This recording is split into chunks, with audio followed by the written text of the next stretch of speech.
Welcome to Liberia. Where are we right now? That's where we are. We're in Golden Gate Hotel. Golden Gate Hotel. Shouts out to the Golden Gate Hotel. They got great food. Yeah, definitely. And drinks and tea. The tea is incredible. And scenery, I can see the place looks very nice.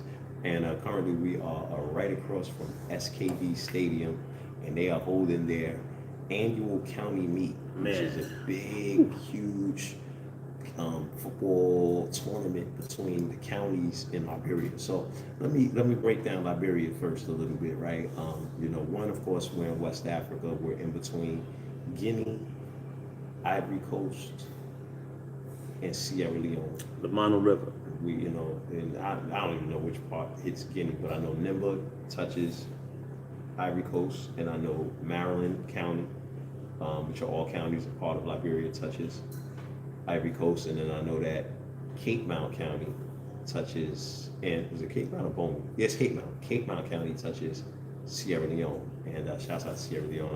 I like me some Sierra Leone as well. It's very nice there. How you do? Very, very nice. How did you do? How did you do? I think that's how they say it. How did you do? How did you do? So Liberia, founded by African Americans in 1847. They first returned. We landed in Sierra Leone first. Exactly. And we first returned here in 1822. And so this last year was what? The year of the bicentennial. Right, the year, yeah, exactly. They've celebrated 200 years from when those first African Americans came back from the United States to Liberia. So now, in 1847, and I'm just gonna, and we'll go into the history. People that have questions, definitely any questions, put it on the bottom. And we should introduce ourselves first, right? Me. Okay, my name is Sakar Aha. I am Dintut Ray. Okay, and we are African Americans living in West Africa. Facts. So currently in Liberia, and basically we're 3 generations. Both of us, all of our lives grew up in Brooklyn, New York. Okay. Flatbush to be specific. Okay, me, Jersey City. We met in Atlanta, Georgia, and decided to move to Liberia in 2018. Well, we're making some trips. We made a trip to Liberia, made a trip to Sierra Leone. To Senegal and the Gambia first. We were so excited about it that when the opportunity presented itself to stay in Liberia, we jumped on it, and the rest is, as they say, history, right? Absolutely. Or a mystery, right? It's definitely a mystery. You know what I'm saying? Right, and then so now, so we'll go into the history of Liberia. Anytime y'all got questions, text, inbox, definitely comment, share, like this video, and we'll be going live daily just to kind of talk about what our experience is like. And so let's just jump to 1847. Those African Americans that came here under what was called the American Colonization Society. ACS. United States wanted to find a way to, I guess, get rid of the Africans that was in America. They saw what was going on in Haiti. It's a different 1804. Yeah, and there's a whole bunch of different things, different reasoning, people can give you. I'm not necessarily a scholar on the story, so I can only give you so much. But there's a lot of reasoning given. The one that resonated most with me was what you just said, 1804, right? What happened to Haiti? They were scared that, okay, now Africans in America are going to revolt. So it was like, we need to go ahead and create an opportunity, so on and so forth. ACS was created. Boom. Like I said, I'm jumping. 1847. The guys that was over there over here decided, you know what? Let's just form our own nation. I guess that was happening over the course of 1822 through to 1847. Right. Nation was born, the first of its kind, first black republic on the continent of Africa. Right. And founded by none other than African Americans. So going to 2018, and that's when we arrived. And when we arrived, we came like, wanting to have a break from the negativity, right, of the United States. The stress. I mean, Let's go to when we first came on the continent. When we arrived, Senegal, and the Gambia, and which happened before then. Meaning, we met a Senegalese named Bamba at our festival. Exactly. We have an annual festival that takes place every year. Shouts out to the staff of Atlanta Hip Hop Day. Incredible family members in Atlanta. And what happened was during Atlanta Hip Hop Day, this vendor, we actually met him at Sweet Auburn Fest. Shouts out to Deneen. Oh, Deneen. Yeah, You know what I mean? Because Because it was her father, Charles, who started the Sweet Auburn Fest, and then he gave us an opportunity, allowed us to become vendors and do what we do, and then we developed a relationship with the family, and then from there, once he transitioned, Deneen allowed us to be a part of the board for the Sweet Auburn Fest, and then in that turn, we met Bamba at the Sweet Auburn Fest, and then from meeting Bamba at the Sweet Auburn Fest, I told him about Atlanta Hip Hop Day. And he said, okay, I don't know if I'm gonna come, because he had a whole lot of artifacts from Senegal. Like stuff that I've never seen before in my life, but made out of wood, the djembes, the jewelry, and it became a thing. Like, okay, we didn't know whether he would come or not, and then but I was getting numbers from different vendors, and then I started to call the day of Atlanta Hip Hop Day. I was like, call the vendors to see if they were coming, so I could reserve spots. And one of the African vendors said, I'm not gonna come up with my brother. I said, well, send me his number. And I called Bamba. Bamba got there. Then when Bamba got there, he was like, okay, T.I. Time he got there, set his foot in the park. Is T.I. gonna be there? T.I. like, what you know about T.I.? Right. Like, is T.I. gonna be there? Like, I wonder if T.I. gonna be there. Like, yeah, T.I. Yeah, I don't know. I don't know. I kept on saying I don't know, because I couldn't just say yeah, because I didn't know. But we know T.I. We had booked T.I.'s artists, so I just said I don't know. So before you know it, crowd picked up. It was a nice year that year, and I just saw a wave of the crowd just going to the left and then to the right. I'm like, who is that? It was T.I. And then I think the wave came from him. I think it was from the other Trader Truth, the guy with the beard. Because because shouts out Trader Truth. you had called me and told me to go get T.I. Right. I'm like, yo, so who is this? Why is the crowd going from one side to another? Right. And then when I went to go get T.I., and then now before you know it, T.I. came. He was real cool. He walked into the crowd, and the crowd just gravitated toward him, and he's a cool guy. it was really crazy. And then from there, it became a thing. Like, okay, Bamba was like, you have to bring this to Senegal. Right. This what you're doing here. You have to bring to Senegal. And I gave him my number. And once I gave him my number, he started calling every day.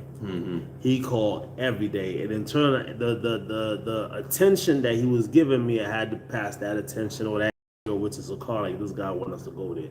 He wanted us to go there, and he got in contact with me and made sure that we had, VIP everything. And then once we got there, it was like, once we got to Senegal, it was like, wow, this is the continent. This is how it feels. Yeah, I love this it. is how the heat. I loved it. The heat. I loved it. I don't know if it was rain season, but it was probably the beginning of rain season, because it was April. It was April 2017. It was a humidity that was different from Atlanta's humidity. I loved it, yo. Man. Oh man, it was just a great experience. I remember seeing lime everywhere.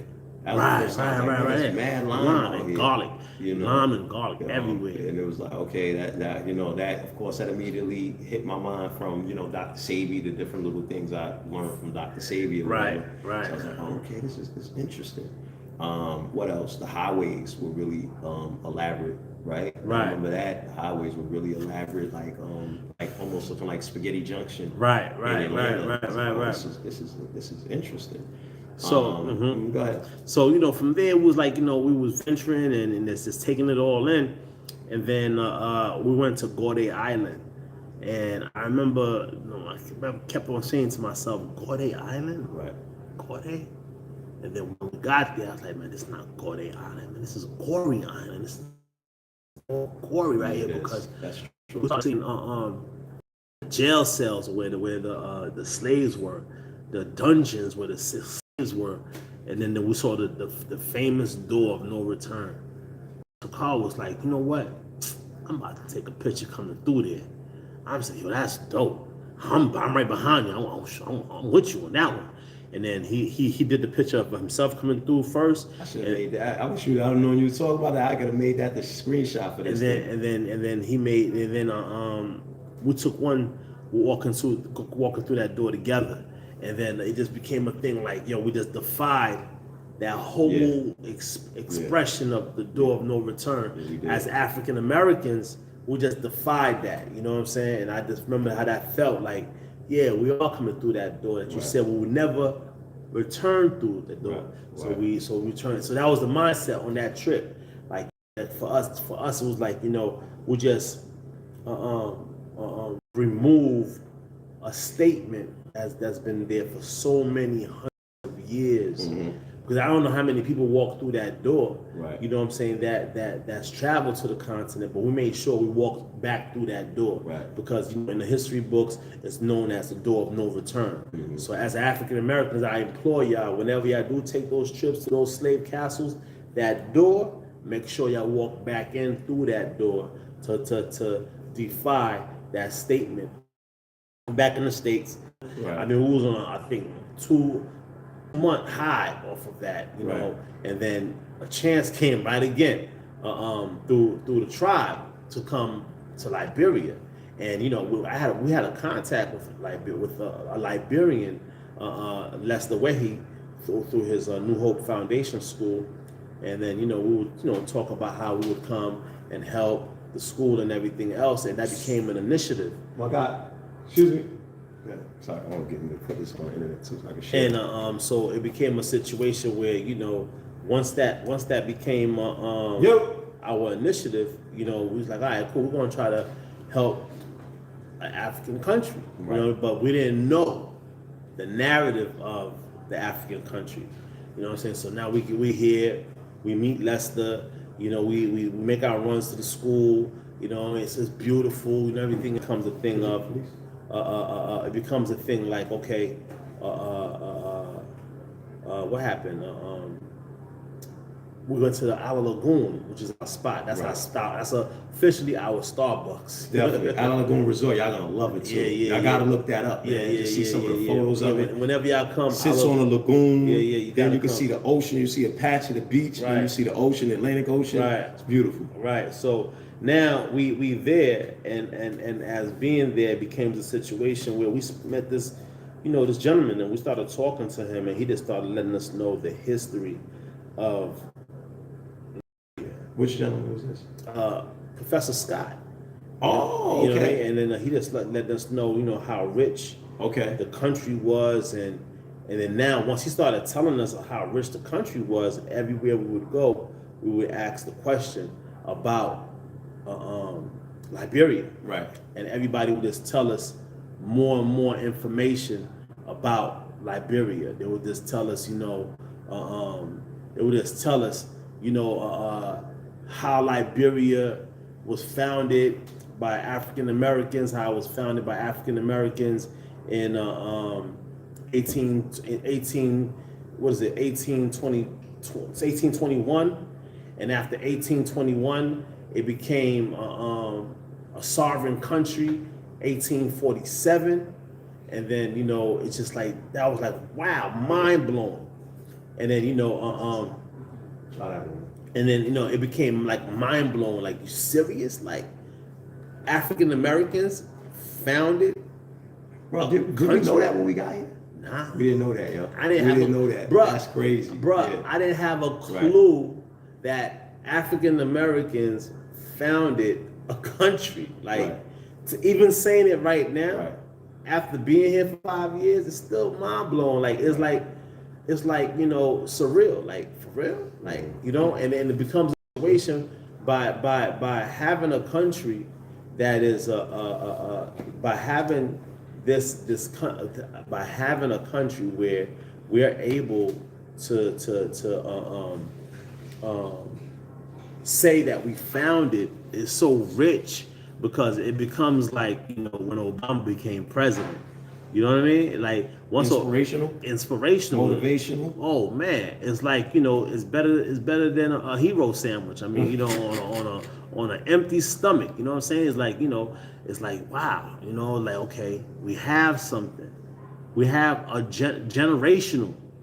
It's generational because, like, right now, 200-year bicentennial, it happened, but it ain't really pop off the way I would have liked it to pop off. Meaning, I would have loved to have Rihanna come through, Chris Brown come through. Like, I have a Right. wish list. Right.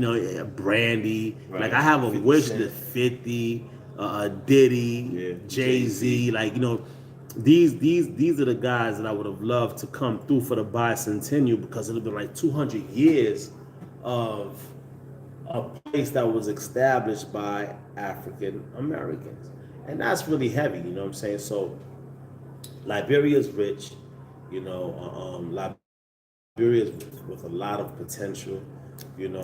As you can see, the place we at right now, Golden Gates, it's a beautiful restaurant, Asian restaurant, and there's a lot of beautiful locations here, just like the Golden Gates. But at the same time, you have a lot of locations that needs renovation, that needs improvement.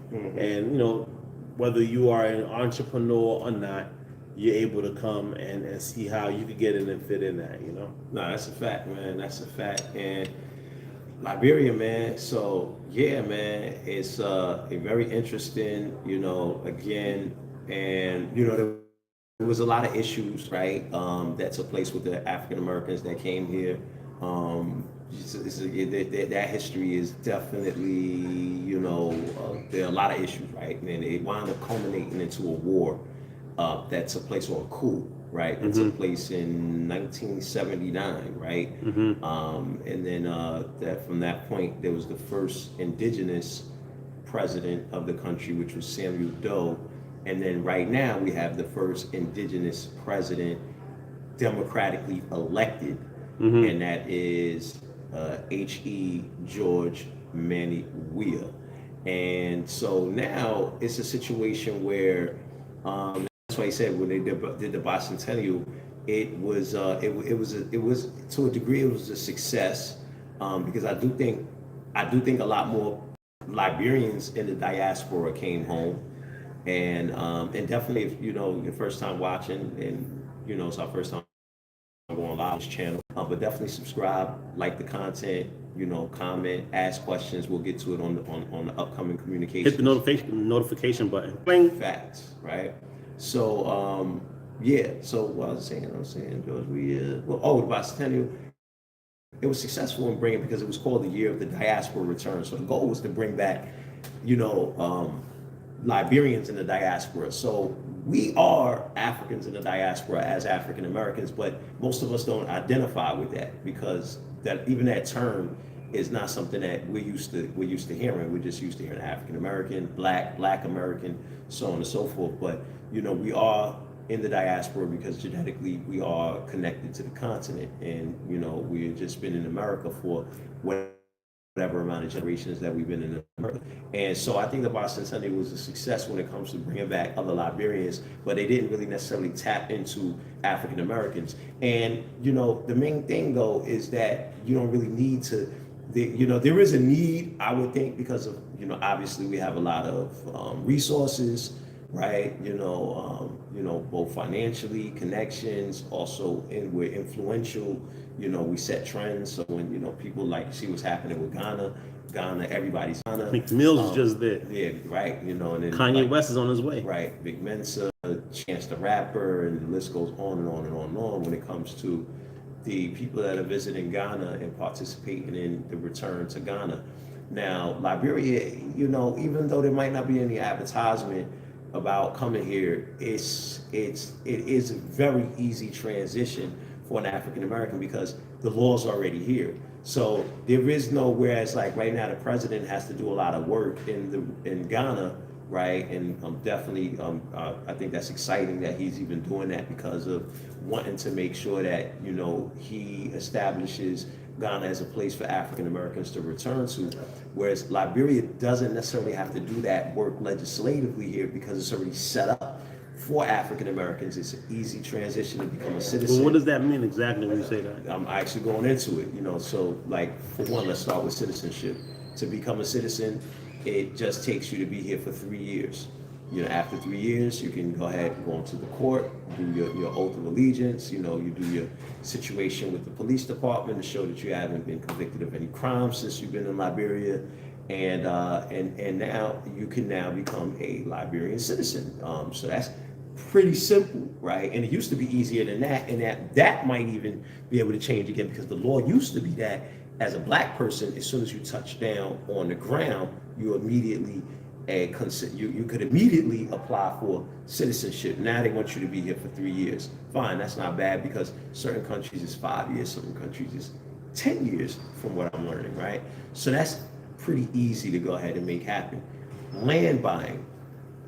Once you're a citizen, the only person that can buy land is a person of what? Negro descent, because the only person that can become a citizen is a person of Negro descent, and only citizens can own land. So after 3 years, if you want to buy personally property as an African American, after being here 3 years, getting your citizenship, you can then purchase land and property. So right. It's pretty simple if you ask me.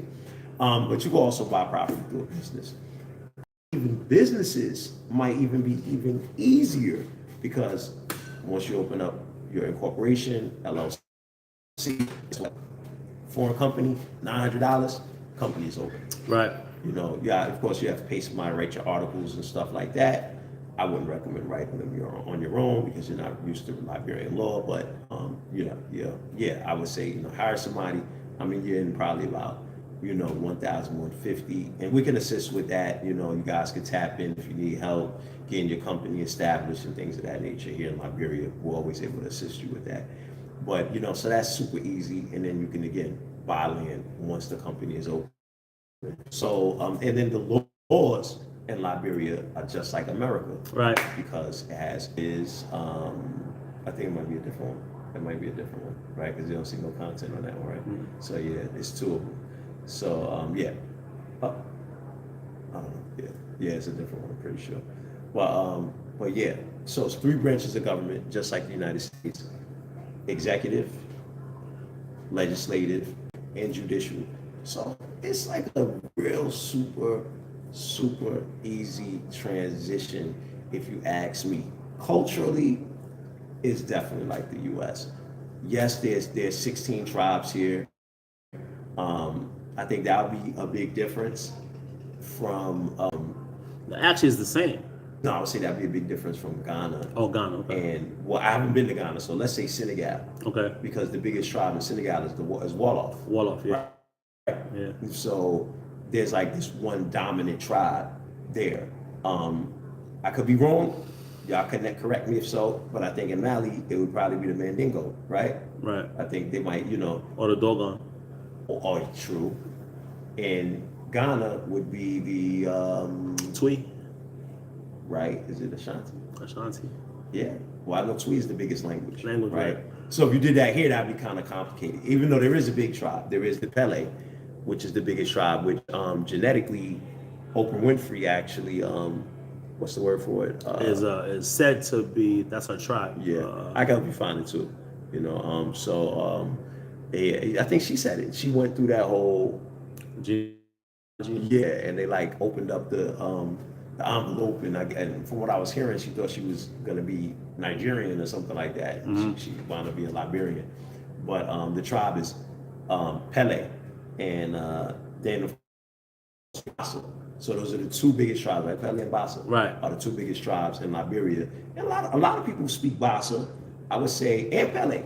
Actually, yeah, those 2 languages. There's a lot of people, but it's not, from what I'm hearing, like in Ghana, it's like you really want to speak Twi in Ghana. And in Liberia, it's English. You know what I'm saying? It's more English than anything else.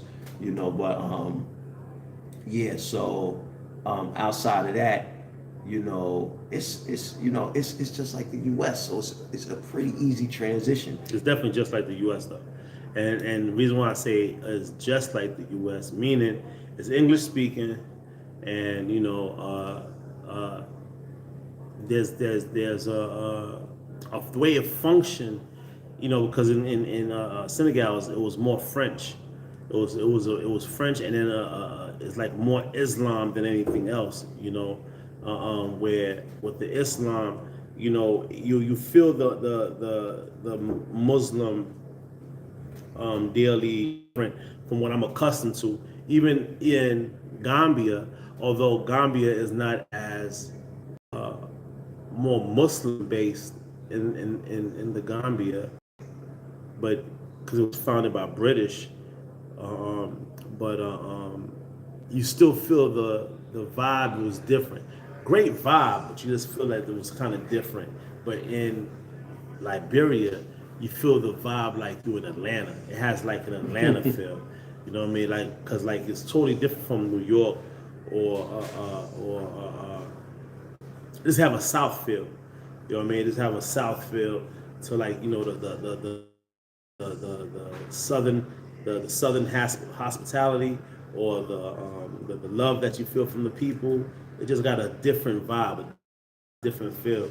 So you know, but it's just like the United States to the degree where the homes, the architecture is like the United States. You know, the architecture is like the United States. The roofs are framed the same. Um, the food is incredible, you know. But the thing about it is, you know, it's a lot of opportunity. Like it's a lot of opportunity. So like, but I can't get over hospitality. That's like the South. Whereas in the South, they don't say. I don't know. You just hear it all over the world that you hear that there's a Southern hospitality in the South. Like you always hear, you always heard. Well, yeah, it was right. But like here, as soon as you get here, once they recognize you're not from, everybody let you know you welcome. You know they you know feel free. You know what I mean? Right. Feel free is the next word. First they say you welcome, then they'll say feel free. Yeah. So it's just And like really you know, feel the freedom yeah, out man. here, It's really like that love, man. You really feel the freedom out here. It's definitely like man, everything from the police. You know what I'm saying? Just the vibration. Man, ain't nobody really on your neck out here. It's just different, man. Not a lot of violence out here. You follow what I'm talking about? And it's the peace of mind, all those different things, man. That you know we like a lot of things that we never even experienced in the U.S. You know what I'm talking about? Like I mean, I never really had peace of mind. You know, maybe when I was young, when I was but once you get older, you know, having to deal with just so many different circumstances, systemic circumstances that are, you know, adverse to us. No, not yet. Adverse to us, you know, you never really get to feel that peace of mind that you feel here. And that's why everybody, when they come home, it's like, you know, and it's, I mean, it's like a certain vibe, man. And then, you know, and you know, you could really be here and you could continue your stuff that's going on in the States. To work remotely. Hopefully y'all do us, and we'll do our best to help y'all to you know show you what it's like. Not only here in Liberia, but as we travel to places like Sierra Leone, Cote d'Ivoire, South Africa. You know, we just want to kind of keep this line of communication open. Absolutely, man. And definitely going to be, you know, interviewing a lot of business owners so y'all can see the vibe of the business owners, how they survive day to day, you know what I'm saying, what's their thought process and how they do it on a daily basis. And so our entrepreneurs out here could see how, you know, we could tap into the opportunity zone. That's it. Okay, y'all. Diaspora in Africa, definitely like, comment, subscribe, and share the content. Thank you, y'all. Okay, that was good. 30 minutes. And that's